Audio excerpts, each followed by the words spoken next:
Monday morning, 9:30 for recitation. This is the very first recitation of the first year. Congratulations on surviving the first week of school. It's rough. We're all kind of getting back into it, so it's going to be pretty easy today. Some intros.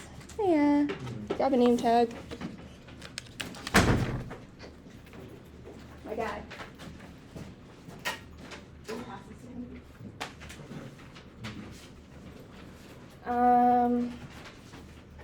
And yeah, so as people start to trail in, why don't we go around and just say our names, just to get a handle of everything. Maybe what grade you're into, what year. So yeah, who wants to start? Sure. Hi everyone, I'm Laura. I'm a third year and I'm studying chemistry.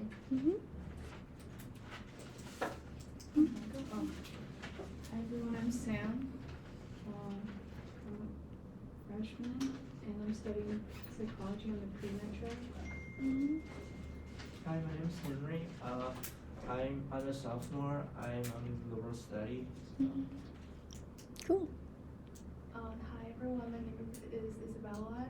I'm a sophomore and I study communicative science and disorder and also global health. Hello everyone, I'm Ritika. I'm a sophomore and I'm an LS. Very cool.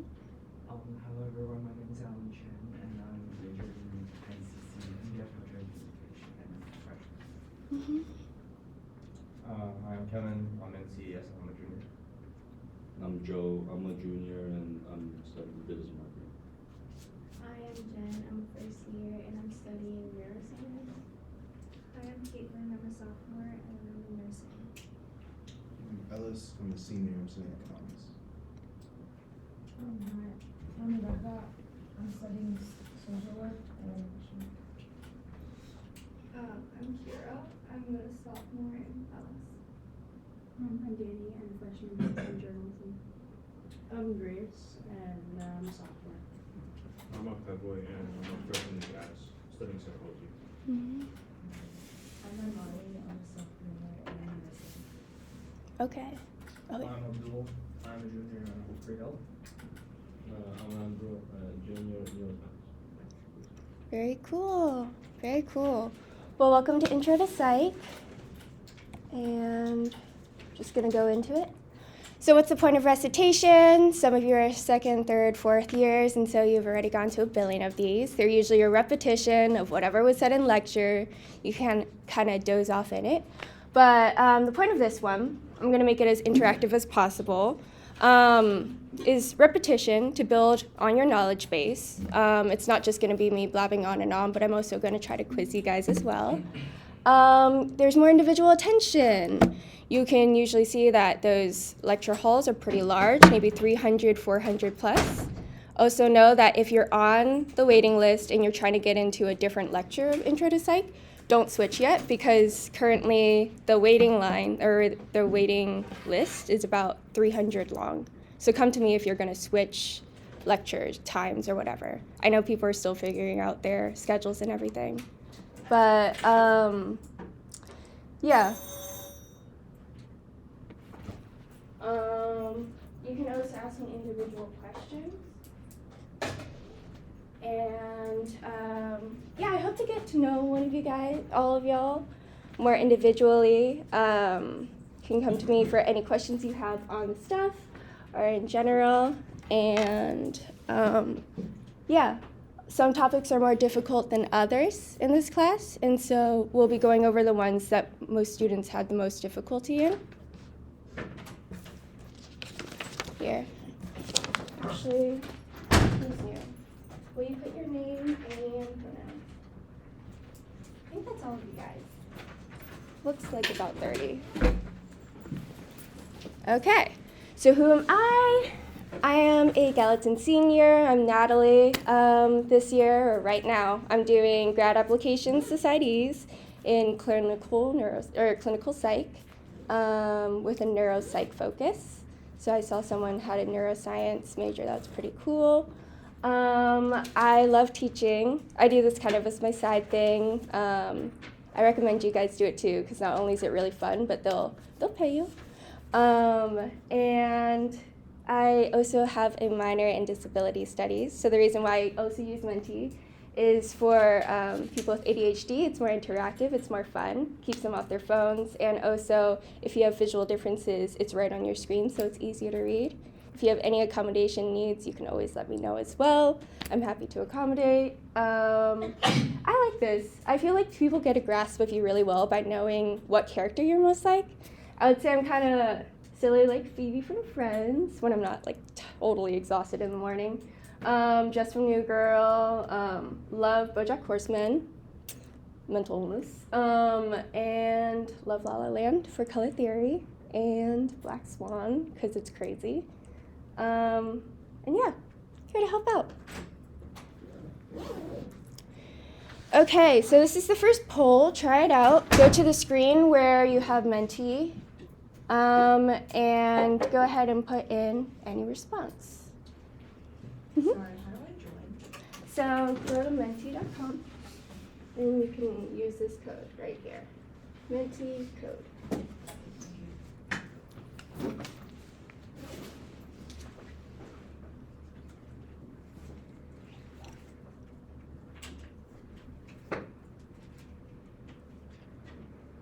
It's the beginning of the school year. We're starting out right. It's fresh. We're actually going to read the syllabuses this year. Syllabi. What are you hoping to get from this year? It's in person, it's not online, COVID's far away.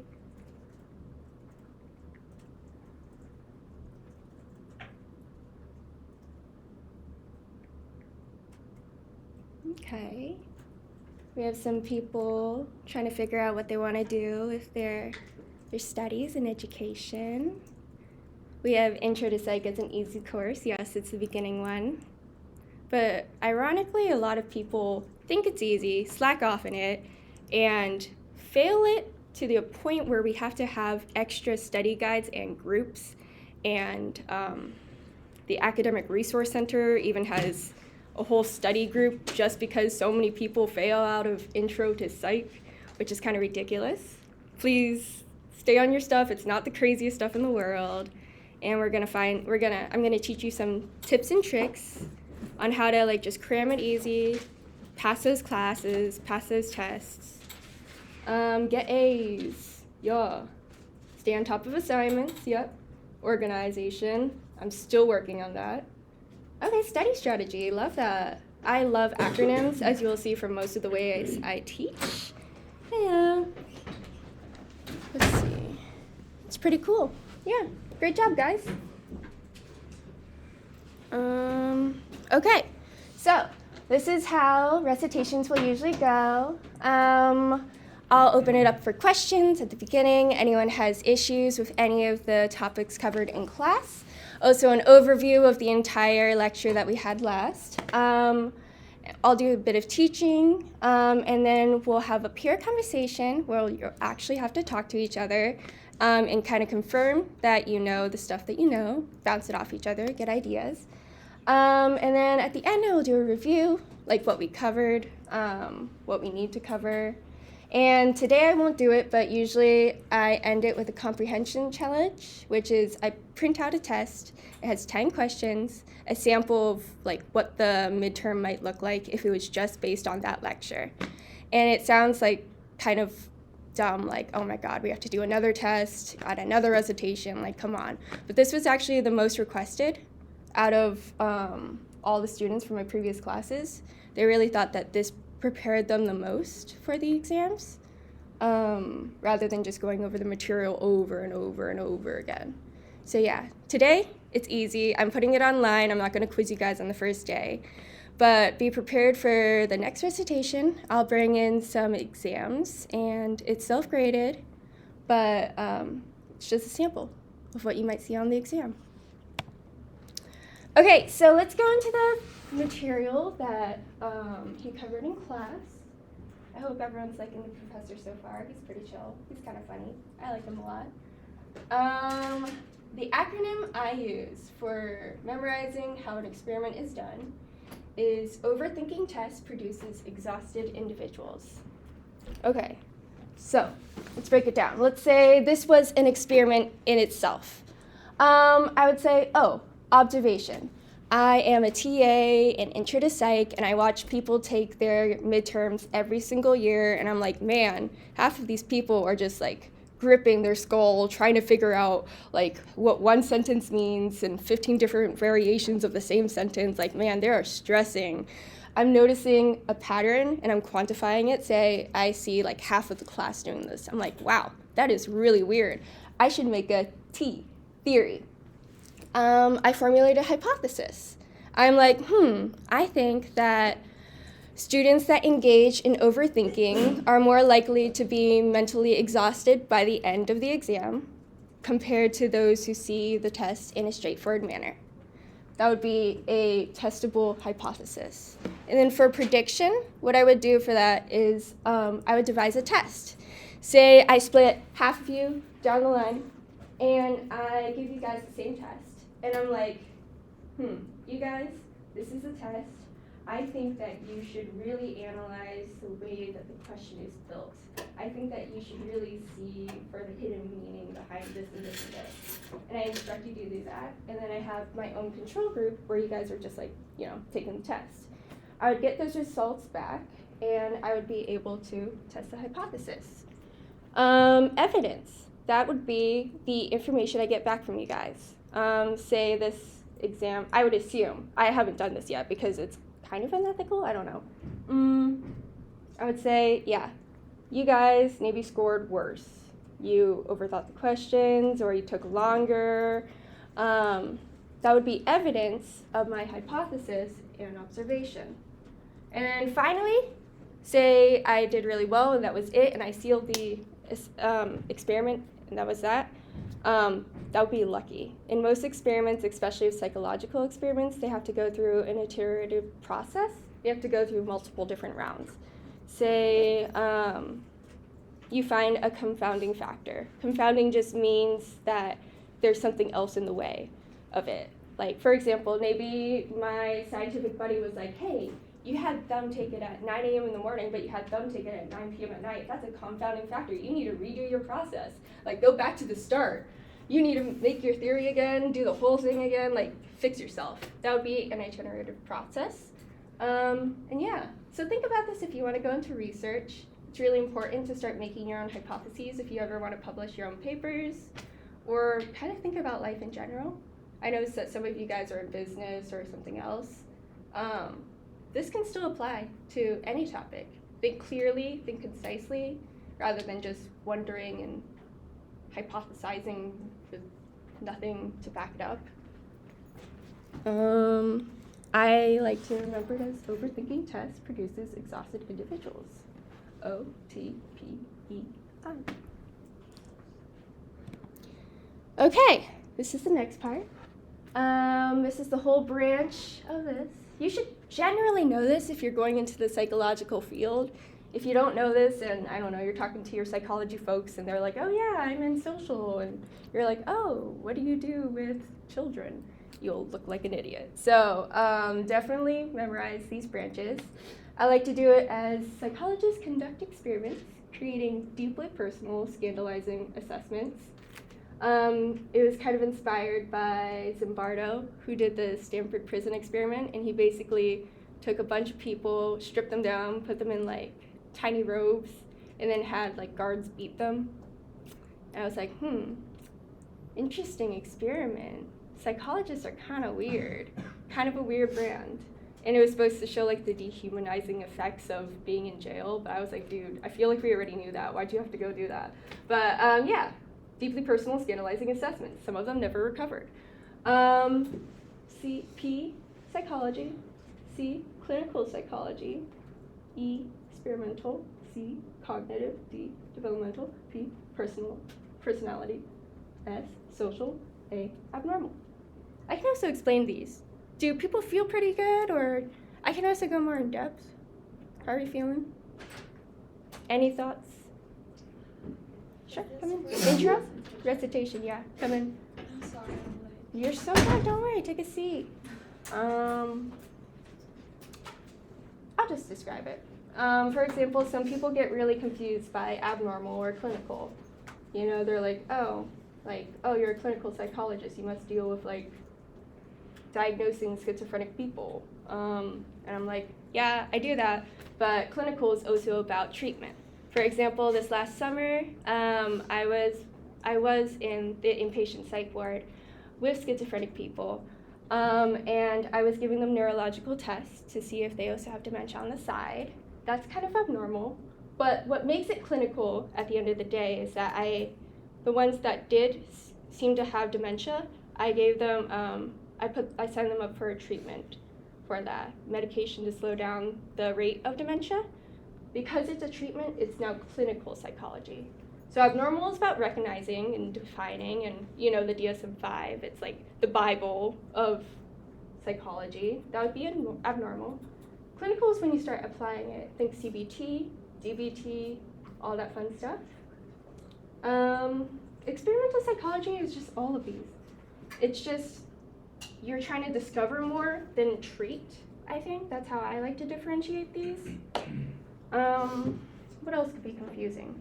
Developmental is pretty easy. If you see it on the test and they're like, which branch of psychology deals with people in the lifespan?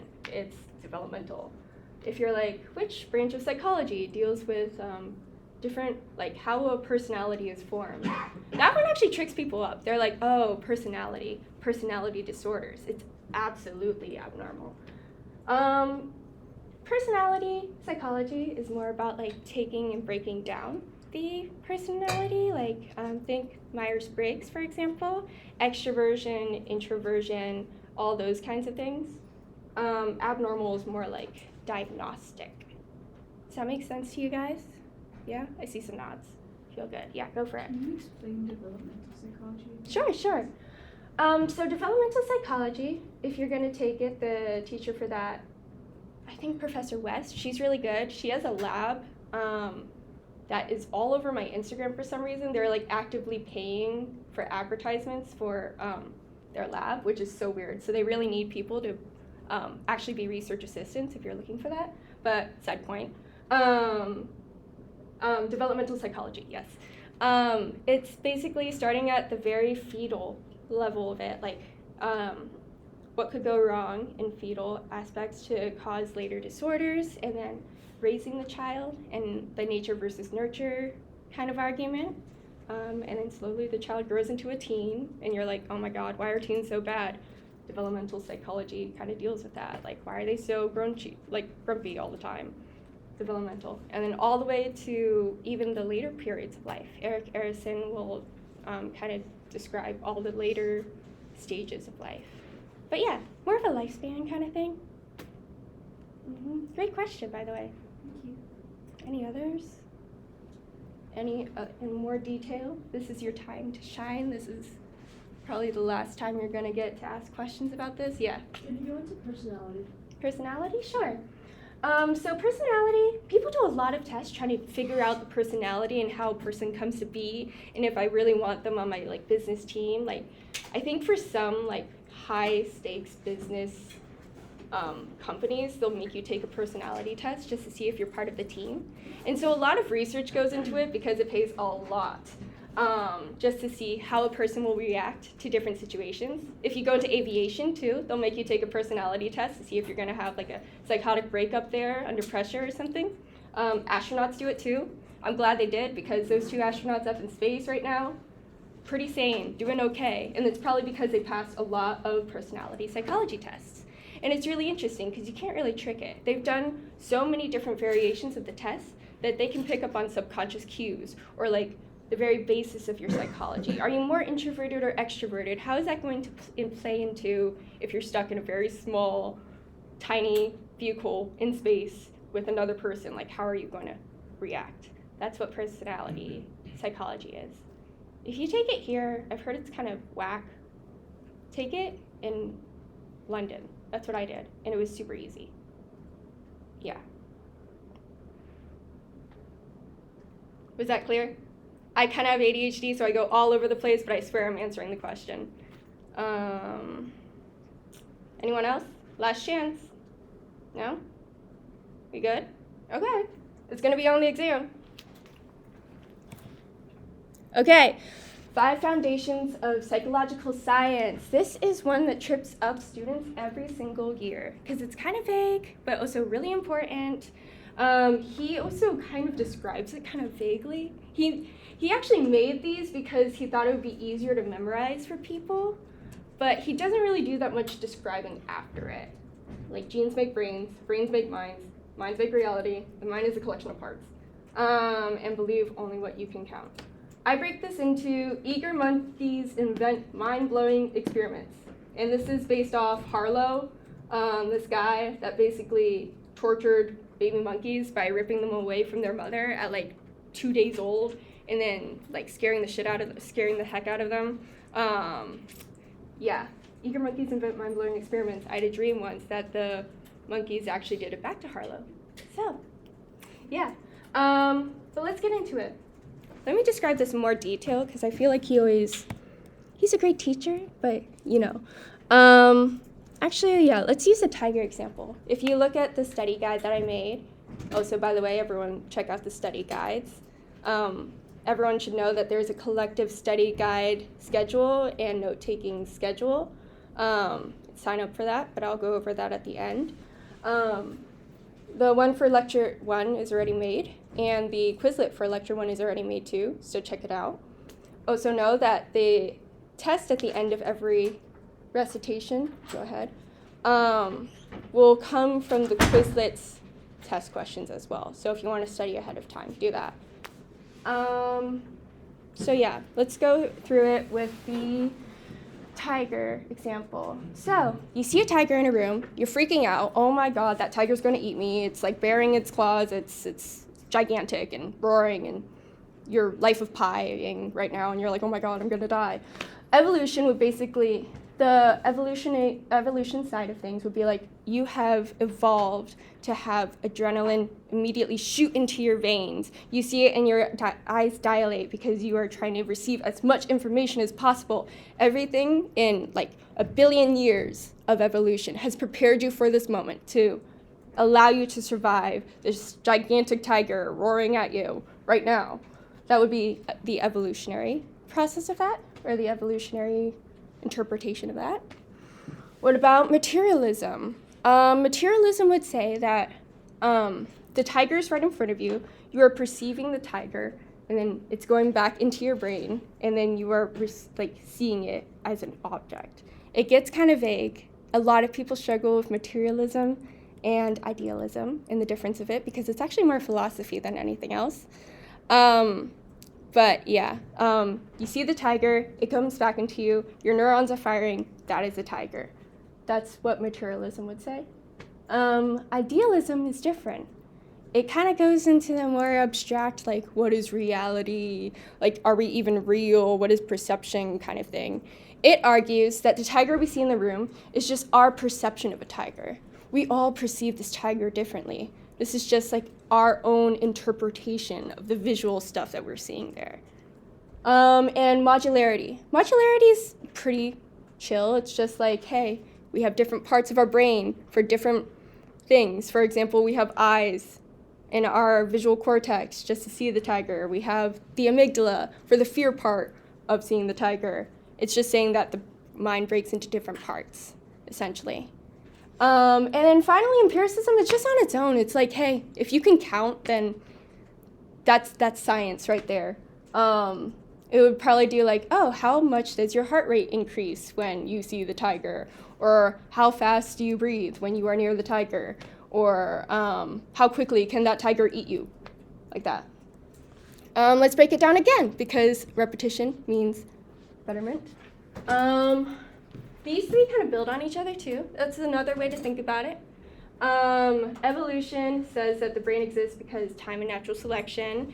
Your genes have evolved because they are the best genes, not to be eugenicist, but they have been bettering you and surviving. I'll put it that way. And then materialism is like, okay, with this good brain, we are now becoming conscious, we see it, we fear it, we have like active processes in our brain going on. And modularity is like, okay, but what active processes are tied to what part of the brain, you know? And so it ties it to this and this and this and this. And also empiricism, just hanging out over here, it's just, yeah, it's just vibing. It has just one question. Yeah. Oh, and these are the guys that are important in these, but like you don't really have to know them. Other than Darwin. We'll have a whole lecture on Darwin coming up, by the way. Yeah, okay, go back to Menti, and I'm gonna kind of go through the process of materialism and idealism again. If a tree falls in a forest and there's nobody around, does it ever really crash or even make a sound? Yes, of course, you can still see it on the ground, so obviously, perception. No, it isn't there because we weren't there to perceive the sound. Team idealism, or what?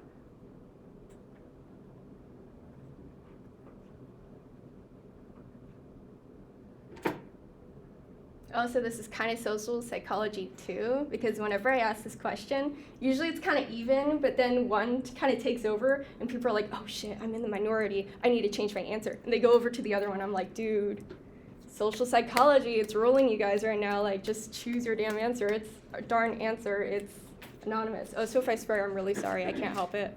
I'm trying though, really trying, because my interviews are coming up, and I'm totally gonna swear in them. But yes. Okay, we got a lot of materialism. Team materialism is really, really taking the in-group here. The out-group is like, yeah, all right, fair enough. You'll learn about that later. But, okay, so why am I asking this question? It's because what idealism and materialism are coming to, or like arguing about, is this perception and consciousness question. They're saying, for example, materialism is saying that, oh, this is all the same. Like, of course, people see a tree falling. They like sense or feel the vibrations of it coming to us. And then we have a perception of the tree falling, and that is consciousness, essentially. Like we are aware of that happening. Idealism kind of takes it more philosophically. It's like, oh my gosh, well, perception and sensation are all different for each person. Maybe we all have eyes, but maybe some people fear it more and they see it as more like a monster for a second, or like it's more varied than that. It takes into consideration the fact that we all have different reactions to things. We all perceive it differently.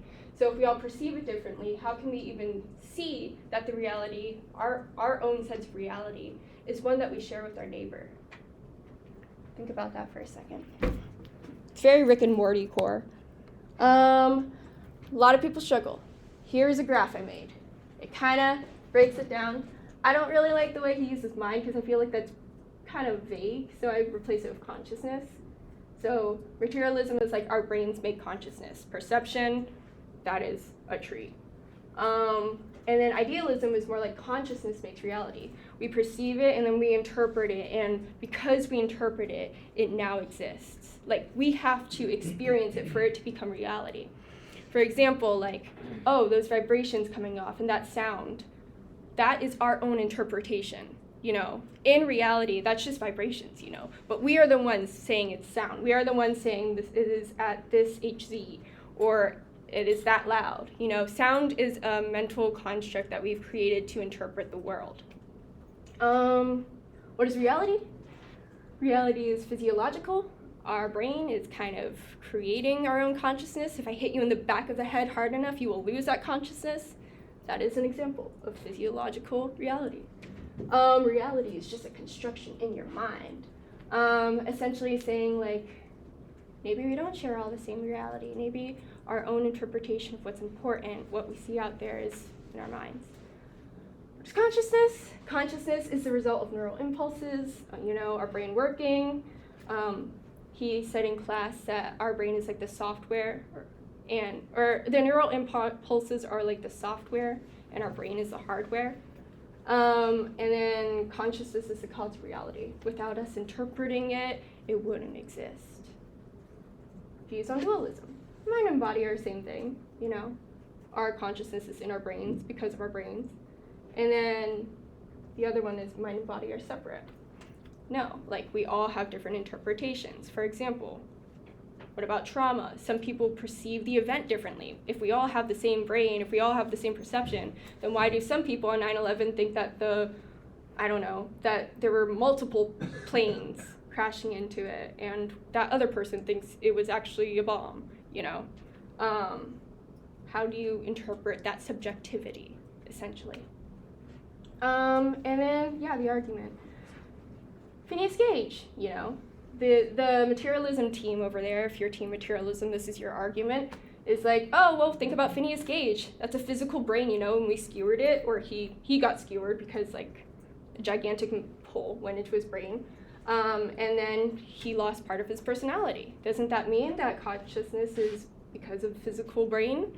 And then the team idealism, which is three of you, three very brave individuals, is like, well, then why do some people have differing subjective experiences of the same thing? Like what I just described about 9/11 and trauma.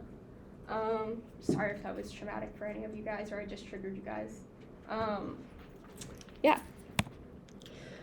Okay, because those are kind of difficult topics, I'm going to have you guys turn to the person next to you. You, two. Yeah, it splits up perfectly. And just describe evolution, materialism, idealism, modularity, and the last one that no one cares about, empiricism. Go ahead. Talk. Don't be awkward, just talk.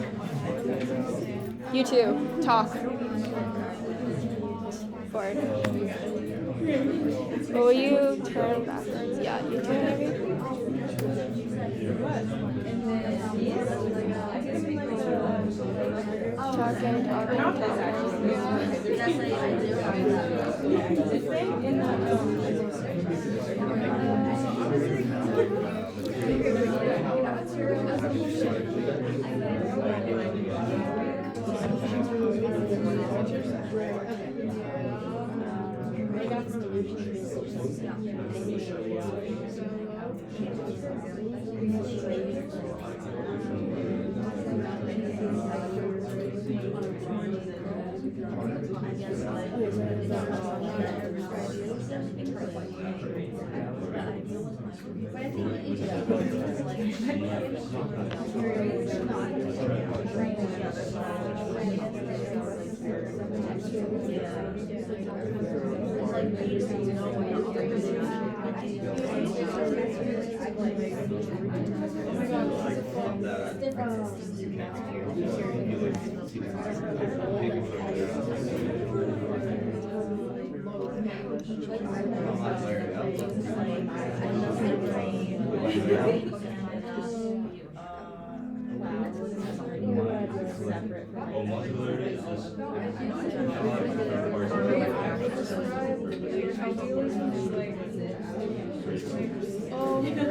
I see this phone.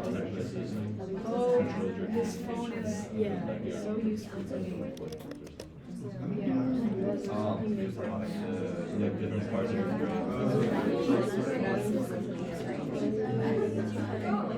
I think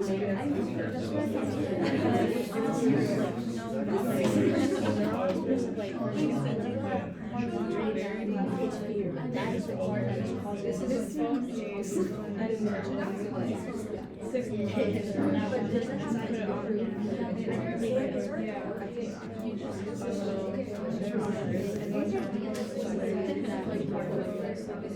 The charging.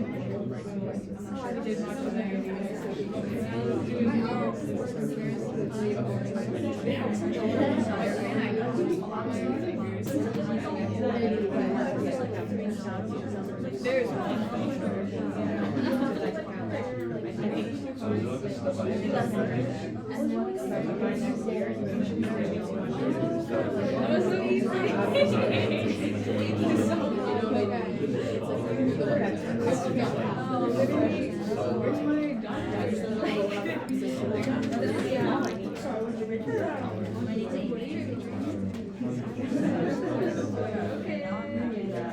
Psych 2. Oh my God. No.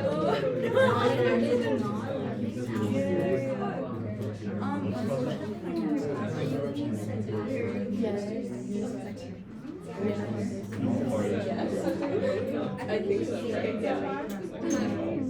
I like it, but I don't like downstate because I literally got yelled at. It was so mean. I was like, oh my gosh, it's 8 a.m.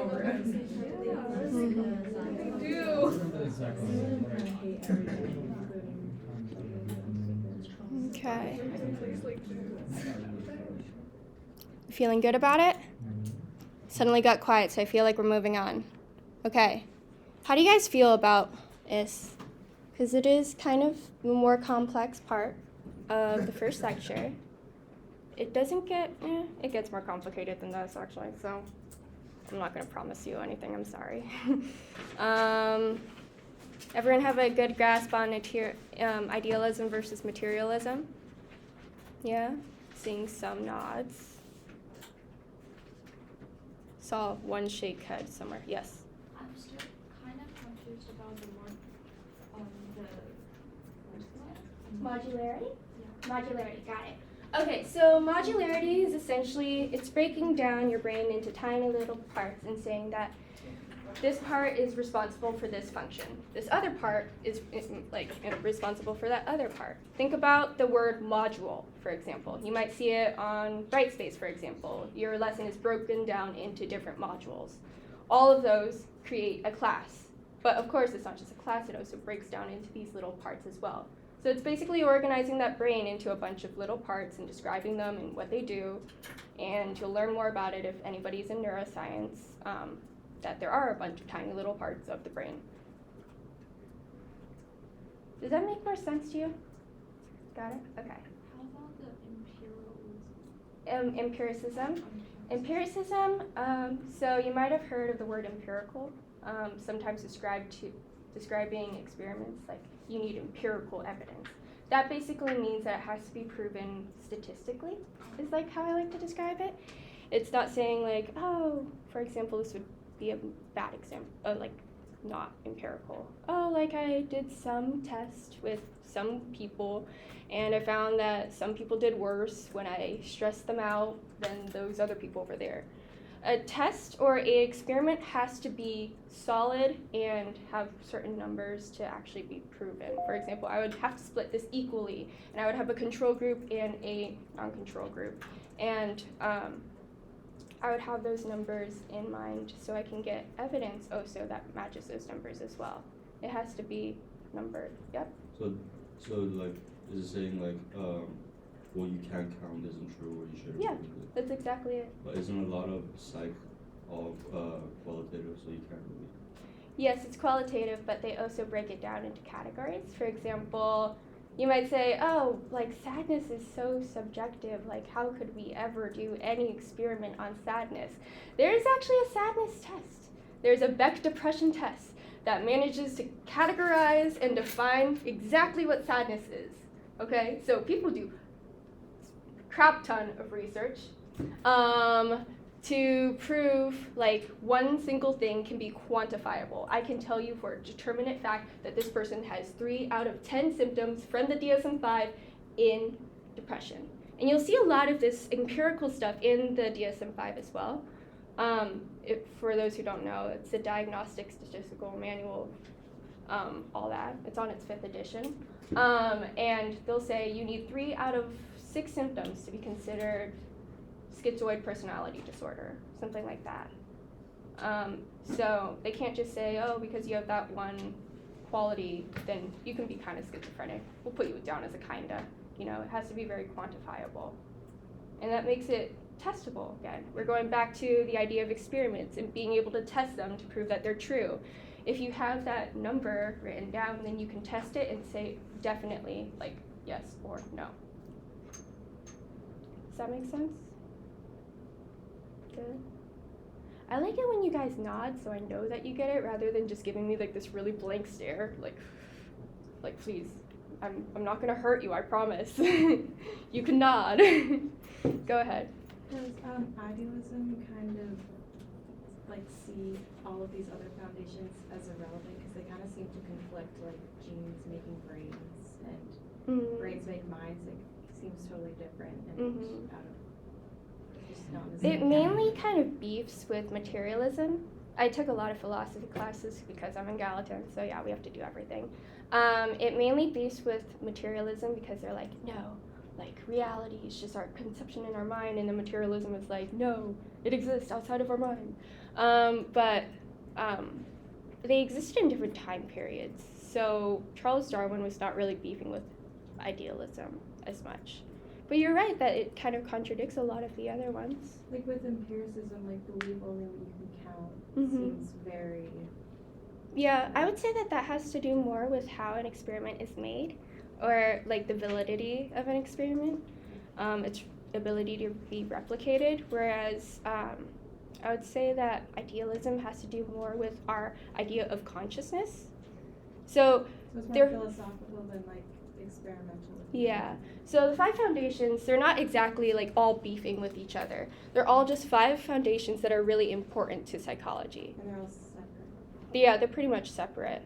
Some of them build on each other a little bit. You can see their trajectory if you look into the historical increments of it, but they're not all connected. Like this dude is just hanging out. He's just like, yeah, can you count things? Okay. Any other questions? I can go over it all again if there's no questions, but I kind of hate the sound of my voice, so please ask questions.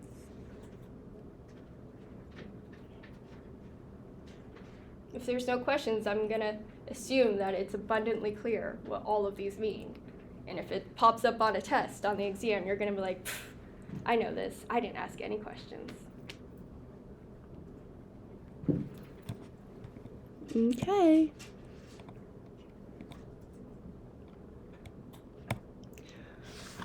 Well, that kind of concludes the lecture part of it. We're still going to do some of the actual, like, get into the nitty-gritty of the syllabus, for example, part of it. Let me show you.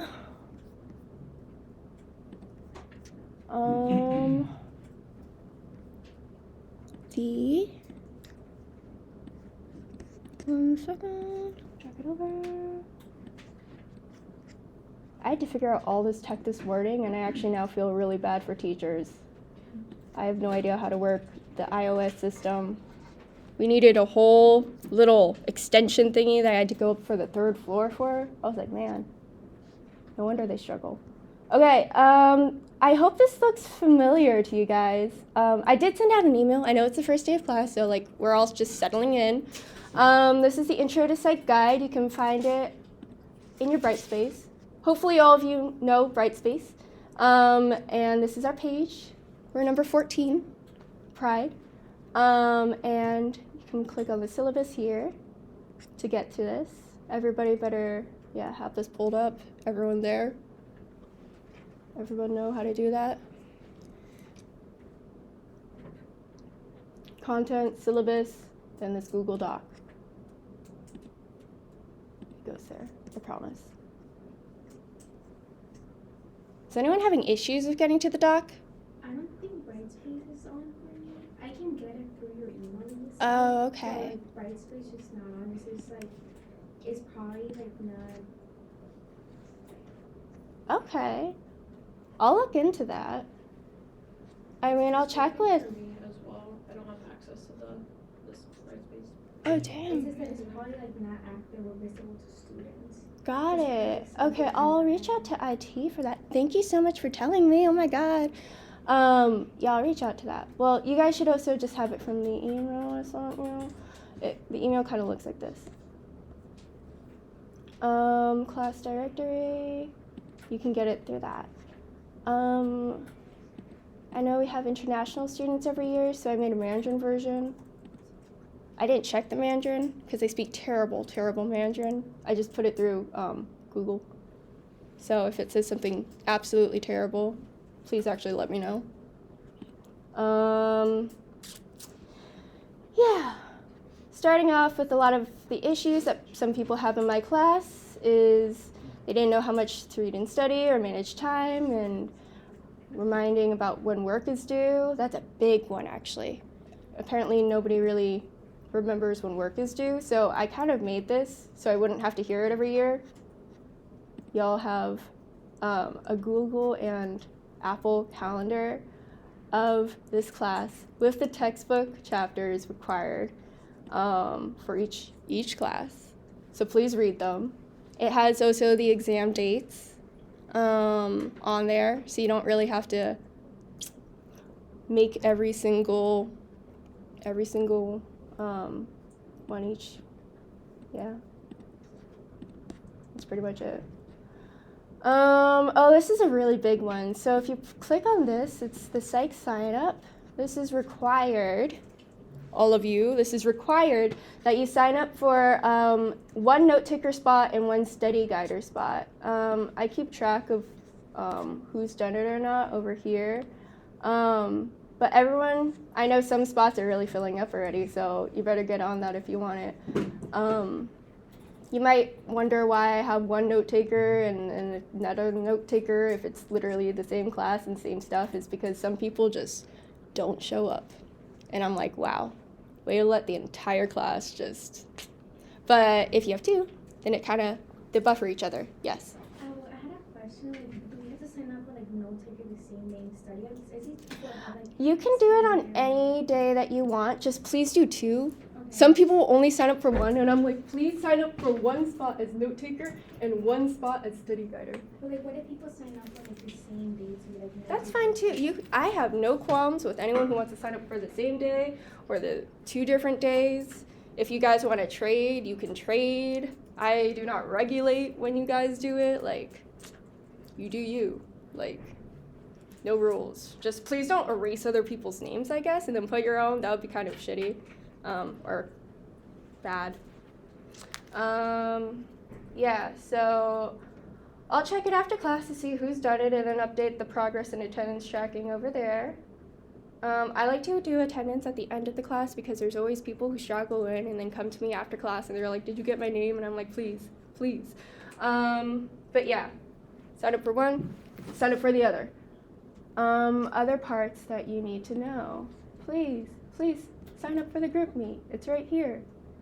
Some people signed up and they didn't put in their little icebreaker. And so I'm like, dude, please. Once you put in your icebreaker, I can mark it as complete. Pretty please. And if you want to know how you're doing or like if I've seen your work or if you have any questions about what you should be doing, you can also do it here.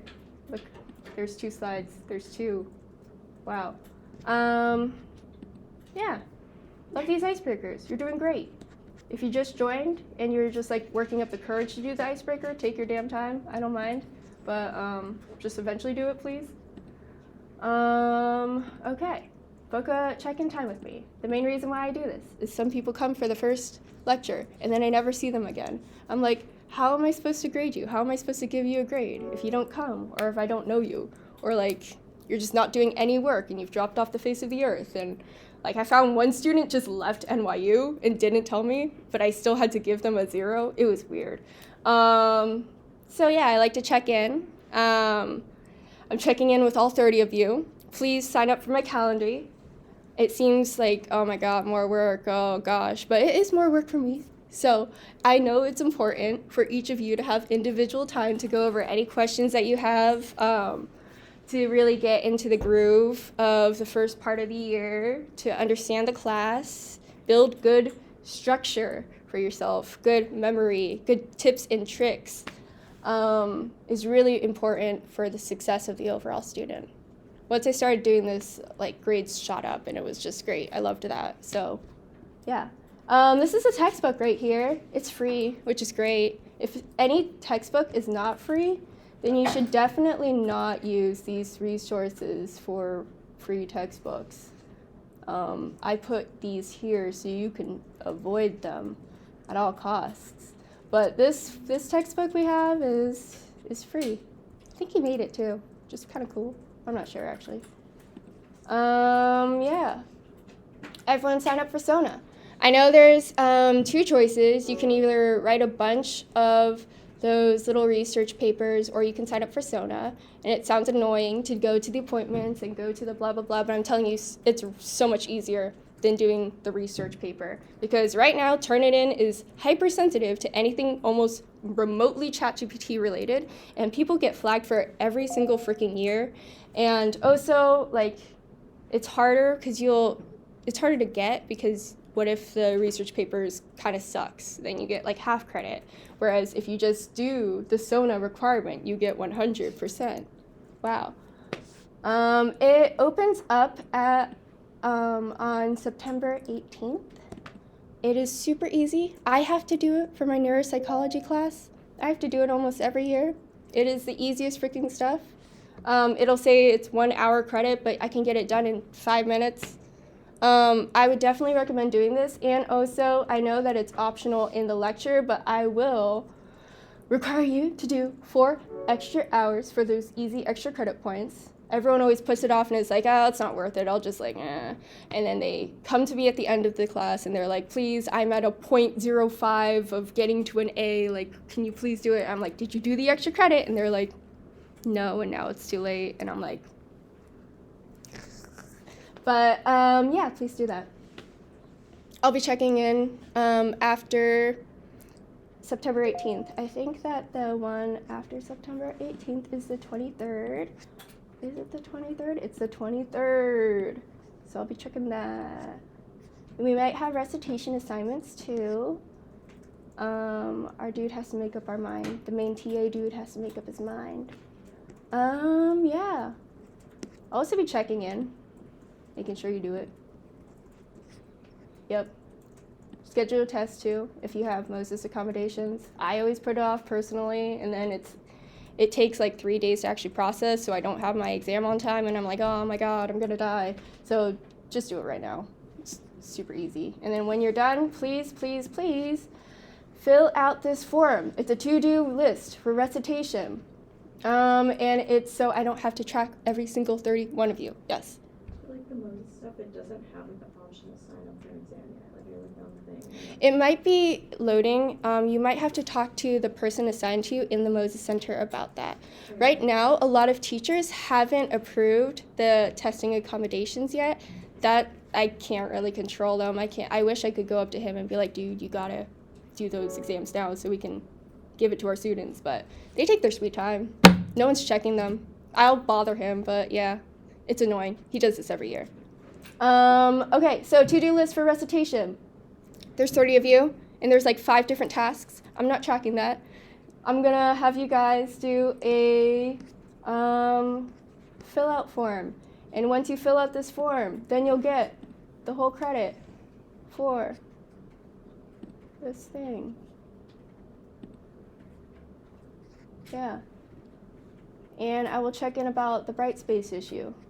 But yeah, I'm gonna extend this, but I can also check who's done the form.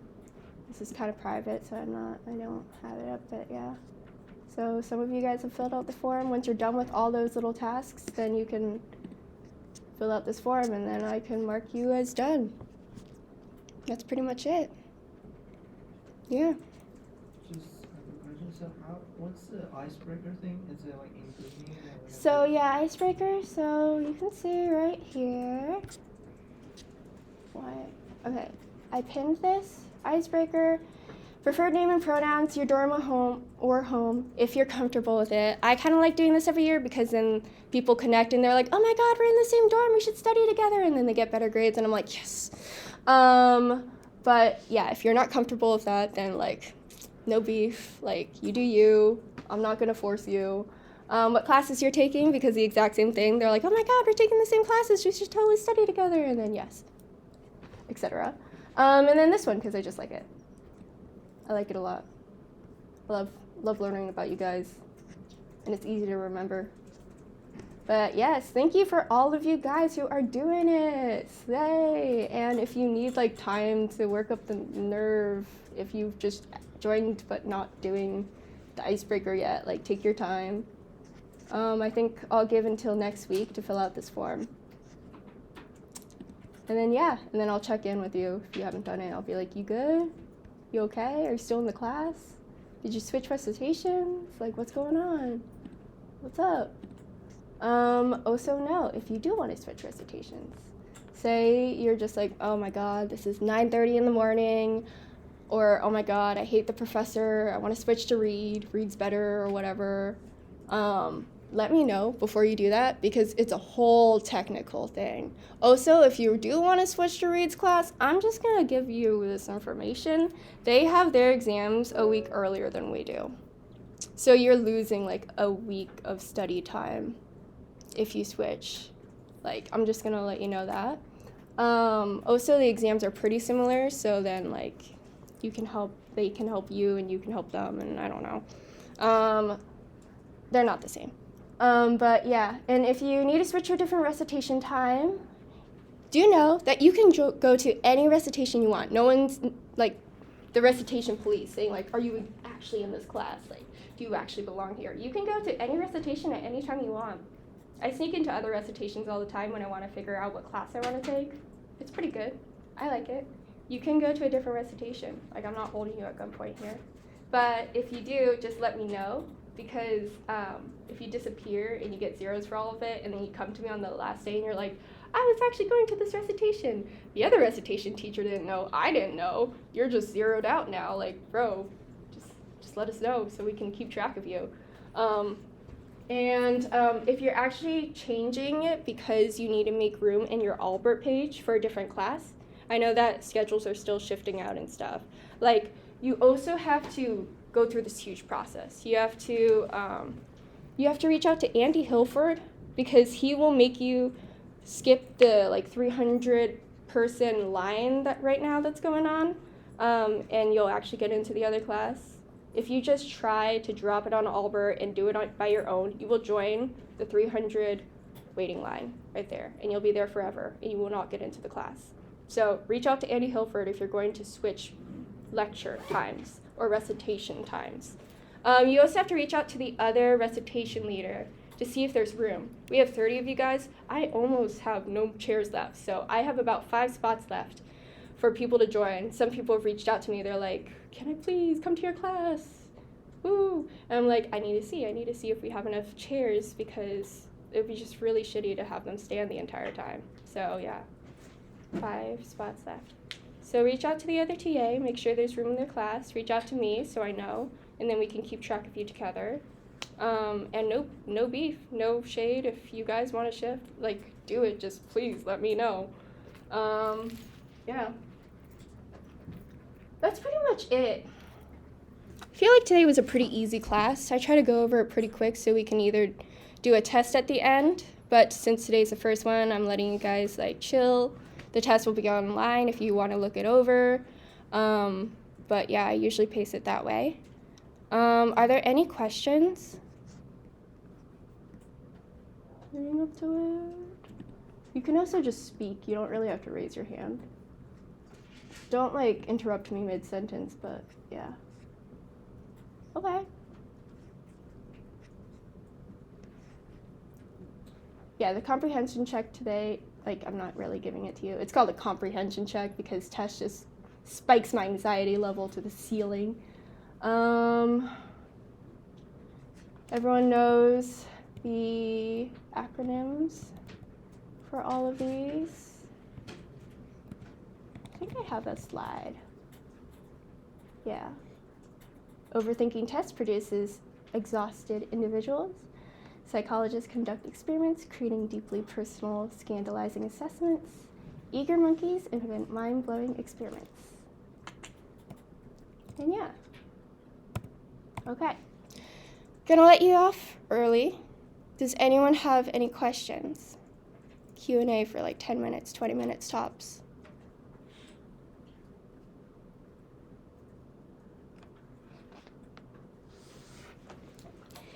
If not, yep. Yeah, I cannot see my recitations right. Okay, I'll check in with, I have to talk to IT about that because I actually don't control like an active or inactive page. I just make the stuff. Yeah. And when can I access the swing guide? Yeah, so I sent out an email to all of you guys, and I'll send it out again since the page isn't working. It has all the links you need to like fulfill the assignment I gave you guys. Yep. So I was gonna ask, like, if I set an appointment with you, would that be like on Zoom or? Yeah, it really depends. If you guys want it in person, feel free to have it in person. If you want it in Zoom, that's also fine too. You just have to let me know which one you prefer. Also, where would the meeting be? Was in person? The meeting is in the psychology unit in whatever TA office is open at the time. So I'll let you know if you want it in person.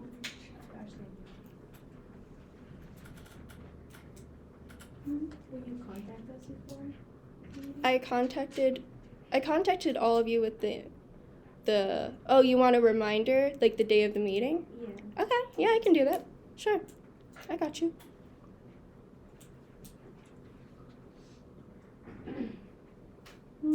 Anything else? Everyone know my email? Guess I can put that up there.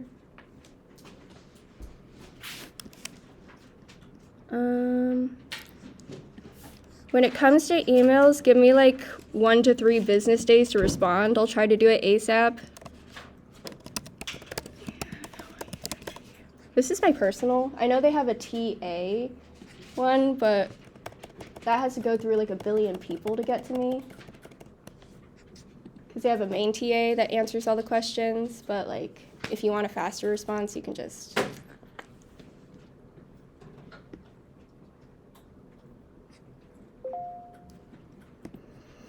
So yeah, congrats on doing the first recitation.